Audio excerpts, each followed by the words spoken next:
SCC માટે English grammar કઈ રીતે કરવું અથવા કોઈ પણ એક્ઝામ માટે ઇંગ્લિશ ગ્રામર કઈ રીતે કરવું, તો આઈ વુડ સજેસ્ટ કે તમે પહેલાં એક ઇંગ્લિશ ગ્રામરની બુક લાવો.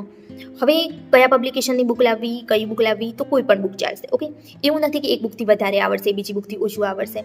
ઇંગ્લિશ ગ્રામરની દરેક બુક મોર ઓર લેસ સેમ જ હોય છે, એઝ લોંગ એઝ એમાં સાચું લખેલું હોવું જોઈએ. ઓકે, તો તમે અરિહંતની લઈ શકો, રેન એન્ડ માર્ટિનની લઈ શકો, કોઈ ગુજરાતી પબ્લિકેશનની બુક લાવી શકો. રેન એન્ડ માર્ટિન પણ કદાચ ગુજરાતીમાં મળે છે, તો કોઈ એક બુક લાવો. અચ્છા, હવે આપણે કરવાનું શું શું છે અને કઈ રીતે કરવાનું છે. તો સીસીમાં ઇંગ્લિશ ગ્રામરનો સિલેબસ તમને આપેલો જ છે ઓલરેડી. એમાં જે પાર્ટ્સ ઓફ સ્પીચ છે કે નાઉન, પ્રોનાઉન, એડજેક્ટિવ, એડવર્બ્સ, પ્રિપોઝિશન્સ, તો આ બધા ચેપ્ટર્સ કરવાના છે. બીજું active passive voice, direct indirect speech કરવાનું છે, ટેન્સીસ જોવાના છે. ઓકે, તો આ બધું કરવાનું છે. અચ્છા, હવે બુકમાં આ બધા ચેપ્ટર્સ કઈ રીતે આપેલા હોય છે કે એમાં પહેલાં તમને રૂલ સમજાવવામાં આવે, એના પછી જે સેન્ટન્સનું સ્ટ્રક્ચર હોય કે કઈ રીતે ફોર્મેશન થાય છે એ સમજાવવામાં આવે કે ભાઈ કર્તા આવશે પહેલાં, એના પછી વર્બ આવશે, વગેરે વગેરે ચેપ્ટર પ્રમાણે. ઓકે, તો તમારી શીખતી વખતે એ થોડું સમજી લેવાનું, પણ એને નથી કોખવાનું. તમારે તમારું ફોકસ એના નીચે જે એક્ઝામ્પલ આપેલા હોય એમાં કરવાનું, તો જ તમને ખબર પડશે કે એ જે રૂલ છે એ એપ્લાય કઈ રીતે થાય છે, રાઈટ. તો એક્ઝામ્પલ પર ફોકસ કરવાનું, અને પછી ચેપ્ટરના અંતે જે પ્રેક્ટિસ માટે ક્વેશ્ચન્સ આપેલા હોય તો એ ક્વેશ્ચન્સ કરવાના. એનાથી જ તમને આવડશે અને યાદ પણ રહેશે લાંબા સમય સુધી. ઓકે, અચ્છા, હવે જેને બુકમાંથી નથી કરવું તો તમને યુટ્યુબ પર ઇંગ્લિશ ગ્રામરના સારી ક્વોલિટીના વિડીયોઝ પણ મળી રહેશે.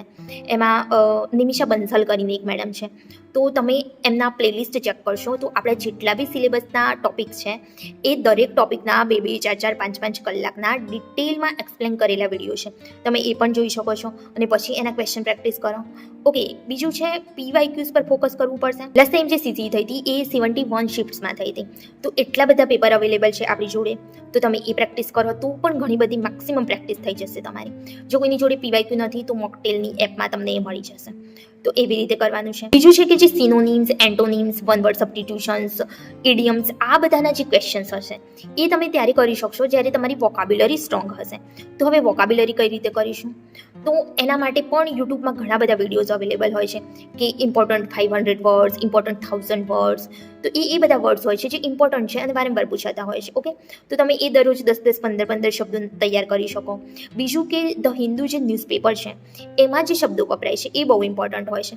એના માટે પણ યુટ્યુબમાં તમને ધ હિન્દુ ડેલી વોકાબ્યુલરી કરીને મળી જશે. ઘણા એવા વિડીયો હોય છે જે દરરોજ આવતા હોય છે, તો તમે એ પણ જોઈ શકો છો. બીજું કે ન્યૂઝપેપરનું એકાદ એડિટોરિયલ દરરોજ વાંચી લેવાનું, એનાથી પણ બહુ ફાયદો થશે તમને. ગ્રામર પણ આવડશે અને સાથે સાથે વોકાબ્યુલરી પણ સ્ટ્રોંગ થશે. ઓકે, તો તમે આવી રીતે ગ્રામર કરી શકો અને વોકાબ્યુલરી પણ વધારી શકો.